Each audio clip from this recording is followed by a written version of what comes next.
So I've been to Cologne almost every year that it's been on since 2016, but a few things made this year different. It's the first time it's been Counter-Strike 2 instead of CSGO, and it makes watching it on a big screen so much prettier.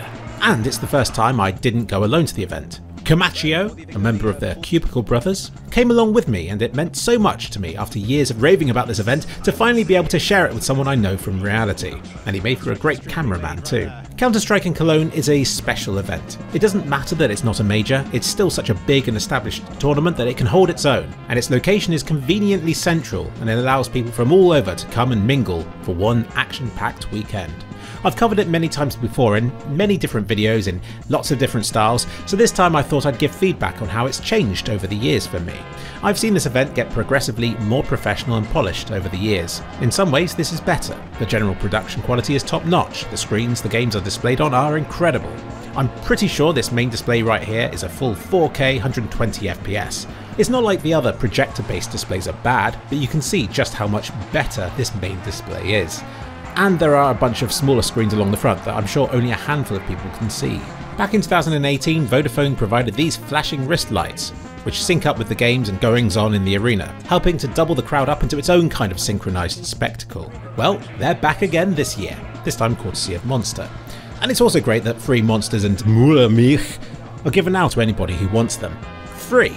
And the Intel tent outside had lots of cool PC setups and games to mess around on, and of course there are stands around the outside of the inside of the Lanxess Arena, which provide people with things to do between the games and to provide food and drink. Unfortunately, some of the more unusual stands that were here in previous years have now gone, like the Mario balloon popping remote control thing. There was a gladiator battle thing at one point, which was also a personal favourite of mine. I remember a VR tent for a while, which again was so unique that it was memorable. Sadly, all those things have been gone for a few years now, and don't seem to be coming back. And I noticed there was no balloon guy this year either, and his balloon weapons and chickens around the arena were sorely missed. As with previous years, I was invited along by ESL, and it's lovely to return again and to meet the same kind, welcoming and very hard-working people every year. As a side quest, I went off and helped to train up a model for the event, who was told they needed to play some Counter-Strike, so I was there in the background teaching her WASD on a computer, and props to her, she even managed a string of kills in deathmatch mode against bots. Which wasn't filmed, so she didn't actually have to learn. But I'm proud of her anyway. Something that's never been better is the way the stage protrudes out into the crowd, with the trophy right there in full view, and I also like how the players enter the arena. It's really exciting for the smoke to billow out and to watch all the players marching through the audience towards the stage. You can see in my old footage it wasn't like this at all. You can imagine with large crowds and all the safety measures in place that this would be one of the things to be dropped for being too risky, but it hasn't been, and that's lovely to see. And the games themselves were excellent. I've known a few years to have 2-0 stomps across the board, or to feature one dominant team that's just boring to watch.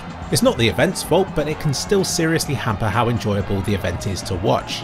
But we needn't have feared, for the games this year were perfect. There was a best of 3, and even the 2-0 games were close enough to still be exciting to watch. I enjoyed seeing underdogs soar, getting through to the semi-finals, which put a nice twist on things as well. And the grand finale went on for 4 maps, which again I think is ideal because a 3-0 stomp would be disappointing, but reaching the 5th map would drag on for everyone.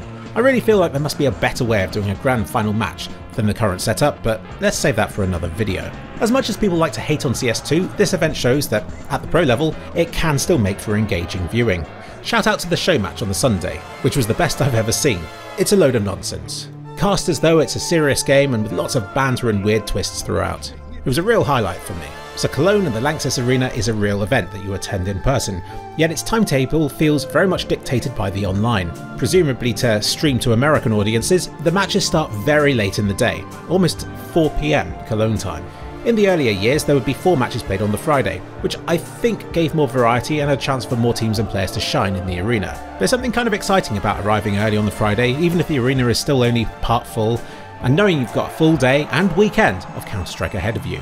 When the whole thing starts at 4, it's already ramping up for the evening, and you almost don't want the last game going on too long in case it starts eating into the nightlife as well.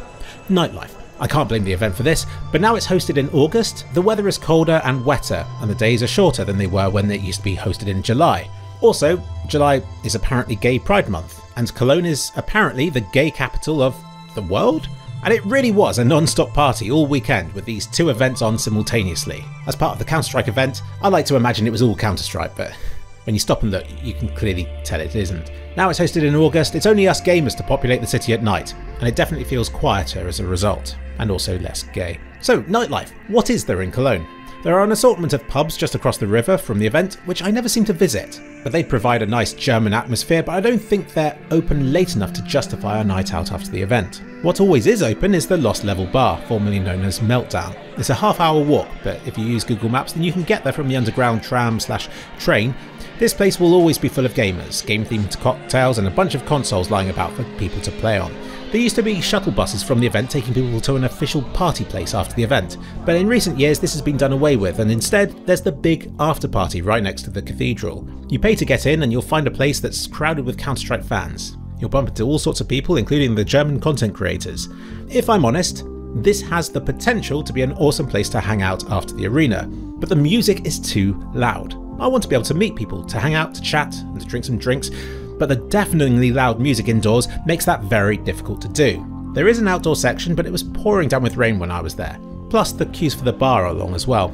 It's been the same sort of thing for several years now. I think they need a bigger venue with several different rooms, and it would be awesome to go here after a day in the arena. When I said the matches started late, this is when that comes in handy, because it gives you plenty of time to recover from the night before. I've stayed in all sorts of places around Cologne now, but I think this year, staying in the budget Ibis was actually a great choice. It's close enough to the event and big enough to have its own kind of Counter-Strike community going on inside it, and I met some great people here early on, and I only wish I had more time that I could have spent with them on the later nights as well. The venue opening so late, it also provides ample time to explore Cologne in the day and to grab a bite to eat somewhere nice. Or McDonald's. And of course, to do the annual pilgrimage to the Cathedral. It's free to enter and lovely to walk about inside, and if you pop around the side of it that's the opposite side to the train station, you'll find some steps leading down to beneath the Cathedral, and for about €5 you can go up this endless stuffy staircase all the way to the top, which is well worth doing at least once. But don't make any jokes there.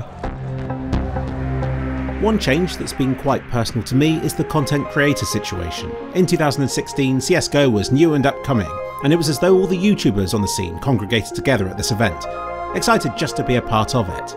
These days, there are fewer of them here. A lot of people are still around, but their roles have progressed, and they're either busy with their partners or in different booths with different groups for different reasons. Now I've brought a friend along, I'm going the same way. It's bittersweet to have seen the people and the event and Counter-Strike itself changing over the years. It's all too easy to dwell on what the earlier years did better, but that would be missing what makes this year so magical.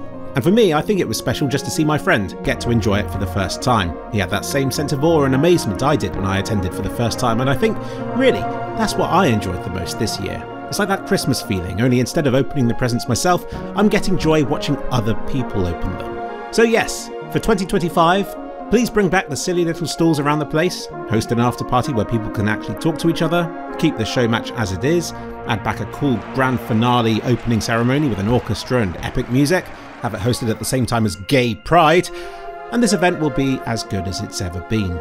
Cologne is still the cathedral of Counter-Strike, and if you're wanting Counter-Strike to feel real for you and your friends, then this is still one of those events that you can bank on every year to be great, major or not.